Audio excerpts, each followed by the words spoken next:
Hey there. So we are back in the textbook, and I'm actually going to give you a little preview of your actual textbook. I'm going to record this from the textbook itself and then show you my slides and bounce around a little bit. So this is what we're going to do when we talk about 1.5 and 1.6, the appeals to ethos, logos, and pathos. So we've done some practicing analyzing the rhetorical situation by now. And if you didn't catch this part, that's okay. You can go back and catch it later. It's all right if this chapter is just a touch out of order. But what happened, and we're going back to the three rhetorical appeals, guess what? We are back with our friend Aristotle again. The same guy who said there's this thing called the rhetorical triangle. He's the same dude who said that text really makes three appeals. They appeal to you on three different levels: ethos, logos, and pathos. And what do those three things mean? Well, ethos has to do with character. And by that, I'm just going to get this out of the way because I realize it's in the way. It means the character of the person who's speaking. Why is it that I should listen to you? So the expertise, the knowledge, or the sincerity, or the experience, or the combination of these. We're going to look at some texts that have it instantly and some texts where people do some clever things to make that happen. It gives the audience a reason to listen to you. That's actually one of the things you're going to read about when we do, hang on, there we go. When we get to ethos in a second, we get to the text. It talks about this, and it actually made the statement. It gives the audience a reason for listening to a person on this subject. That, if you want to think about why do I have to do ethos and have I accomplished it, ask that question of yourself and answer it. Have I given them a reason to listen to you? That makes you kind of trustworthy or credible, or at least worth listening to. Now, some people have it automatically, and that's kind of cool. Automatic ethos refers to people like these two dudes. If you were going to go listen to someone talk about nonviolent resistance or really a life of great social justice activism, and you had Gandhi talking about that, you wouldn't have to question why he could speak about that. He's Gandhi. It's his whole life, and he changed the world, right? Actually, Dr. King's entire move of nonviolent resistance came from Gandhi and Gandhi's writings. And I've read Dr. King's autobiography and some of his doctoral thesis, and he references Gandhi all through it. When you talk about starting an entrepreneurial company or starting a software company, nobody's going to be better able to speak to that than Bill Gates. So these guys have instant ethos. They have it walking in the door. What happens if you don't? If it's not automatic, and let's face it, most of us, it's not automatic. Most of us aren't Bill Gates or Oprah Winfrey. We're not. So we don't have automatic ethos. And so we might have to explain our credentials, or we might have to show our background, or we might have to emphasize things that we probably all agree on. So let's take a look at some examples on that. First is the King's Speech. The King's Speech, this is right at the beginning of World War II. This is only like 25 years after the end of World War I, so most of his listeners remembered the millions of deads from World War I in their lifetime. And now the country is about to go into war again. Hitler has declared war on Germany. And that means these guys are marching off to war. And it was so absurd, so incredible that the king had to actually reassure the country that they were going to be okay. Usually it's the prime minister's job to do that in England, but the king did it. And what's fascinating, first of all, was the king almost never spoke. So the fact that the king spoke talked about what an extraordinary event this was. And the second was that the king actually had a horrible stuttering problem, but he knew for his country he had to speak and rally his people. So he found a way to do that. And that was actually the movie, The King's Speech. So if that sounds like a movie title, it is the movie title. And it's a movie title about this particular speech. So that's what you're looking at. Now, I gave you this speech. There's a link in the assignment. So when you go to the assignment, it's right there. I would, if I were in your shoes, I would listen to this play in the background in one tab and then open up the other tab, the PDF, and listen to it. And he talks about establishing his commitment to everything. He doesn't have to work on ethos, but he does establish a rapport, and that was kind of fascinating. This is another one, though, when you talk about people who don't have automatic ethos, and that's hillbilly elegy. So when you read this, you're going to be kind of blown away saying, this guy talks about how he's accomplished nothing really great in my life. Take a look at this. He says, I'll be the first to admit that I've accomplished nothing really great in my life. Okay, why am I listening to you if that's the case? And he does it really cleverly. And I think you'll see as you move on and read this that hmm, he actually has a lot of compelling pieces to his story, both his sincerity. I mean, he's laying bare what's kind of wrong with him. And he's also saying, there's something I can relate to. A guy with a grim future, almost failed out of high school, a lot of personal problems. And he doesn't even get into what hillbilly elegy is. But when you read this, you're like, actually, I just kind of want to read that book. Looks interesting. Now, here's what you're going to do. I'm going to ask you, I've highlighted a couple of things here. I'm going to ask you, you'll notice that I have this thing called Rhetorical Appeals Lecture Formative Responses. That's this right here. I'm going to ask you to think about how you would present yourself. Sorry, I'll fix that. How you would establish your ethos. You're going to present, you're going to think about how you would present to the school board about or a group of parents about bullying.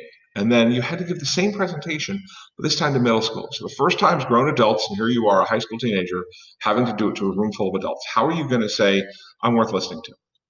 Establishing your ethos, make you relatable. Then how would you make yourself relatable with middle schoolers? Thinking with the adults, something along the lines of maybe what you've seen, maybe what you've seen in the schools that they govern, or what you've seen their kids have to see. So you're telling adults, look, this is what I've witnessed. That makes you a credible person. With the kids, maybe you're relating, hey, you're a student, I'm a student, I've experienced this, did you ever experience that? And you pick out those things where you have shared experiences that may make you more credible. So I want you to look at those two and write how you would establish your ethos. You don't have to write the appeal, you don't have to do an essay on bullying, I want you to tell me how you would go about establishing it in your own world. All right, and then let's get back to the book. Logos. Logos is the logic piece. And for that, I have pulled out one of my favorite, sorry, not backwards, one of my favorite characters of all time. This is a guy named Spock. I am a huge Star Trek fan, and Spock is an original character from the original series. And this character is from a planet named Vulcan, and they are 100% logic. They don't have emotion, they live by a logic. Purity, virtue is all based in logic. Um, and so, by the way, what's interesting about this character is that while he lives for logic, he spends most of his time suppressing his emotions, and that adds an interesting feel to his character. But that's for Littenkamp, not for Langenkamp. Now, when you build your logic, you have to define your key terms. These are the things that are important for you to understand. Bullying. Bullying is when this happens, right? And then you have to identify causality. Why people bully? And acknowledge a counterargument. Some people think that if you ignore them, it'll go away. Refutation. But that's not true because bullies never really go away. You can make those points. You're not going to, in this, you're just going to establish your ethos, but you're getting the idea. So we're going to get to that. Now, that is where this plays in here is Slow Food Nation. And Alice Waters reads a really cool, or writes a really cool article here about slow food and the nature of slow food and why we should eat better, healthier food. What logic does she use? And then later on, Mother Nature is brought to you by, and this is a really clever one. This is the one you're going to write about. And it's not a ton of writing, it's just a little bit. And what's going to happen is you're going to read an article from Tim Wu, professor at Columbia Law, editorial in the New York Times, 2016, just a few years ago, and it's a really big deal. And he said, I went to the national parks and they started putting ads up. And now we're seeing it there. We're seeing it at different parks. And then we're seeing churches get involved in advertising. He's talking about spreading out advertising. He's using logic to do that. And so you're just going to kind of look at that and talk about his logic. Now, what I'm asking you to do with this, right here, is you can say, how does he appeal to logos? How does he set up his logic? And I'm not going to give that to you, but how does he say, well, this thing causes this and this thing causes that? So therefore, it's a logical argument to advertise in the national parks and to, connect the premiere of Superman to a church service and provide ministers with a script that says Jesus is the real superhero. So think about that. All right. Then finally, we're going to take a look at what's called pathos. And pathos is kind of a cool thing because pathos is when we're getting right to the emotion. Remember when we did that emotional appeal thing? And I gave you the example of the Twin Towers burning, and the people were saying that if you vote for a certain party, you're going to make this happen again. That's an appeal to fear. That's an appeal to pathos. Emotions, values, desires, or hopes. That's a general scholarly way of saying it, but it also leans on prejudices. If you vote for the Democrat, you're going to vote for the terrorist. If you vote for this, you're going to vote for, and they've been using this forever. It leans on prejudices. So I'm looking at two of these. One, hope for the future. We like to have hope. We like to see a sunrise, that kind of a thing. And this sort of looks like a heart. This appeals to love. This appeals to a hopeful future. Stop racism. We like the rainbows in this because it's multiple color, and that really talks about inclusivity. Stop racism. It's an interesting, picture in terms of it appeals to our values. We do believe in stopping racism. Thing to watch about pathos appeals is that sometimes they are propagandistic, meaning they spread information to further a cause. Sometimes they spread lies. And that's what's happening here. This is tomorrow. If we don't watch out, the communists in America under communism will look like this. Somehow or another, if you believe in communism, you are going to come here and you're going to choke people and kill them, and the world's going to burn, and the flag's going to be on fire, which I think is a little extreme. And the last, and I mentioned this in I think the maroon class, a polemic. And a polemic is a kind of a dangerous way of doing it. A polemic says, my idea is better, so we don't need to listen to anybody else.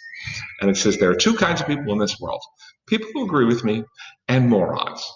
And you've met people who think that way. You've met people who, you're just wrong, and I don't have time for you. That is a polemic. It's a really weak argument. It's kind of a bullying argument. And I've seen that many times. You need to close down because I don't like the way you're covering me in the press. It's a polemic. Now, what you're going to do is you're going to read the Dwight Eisenhower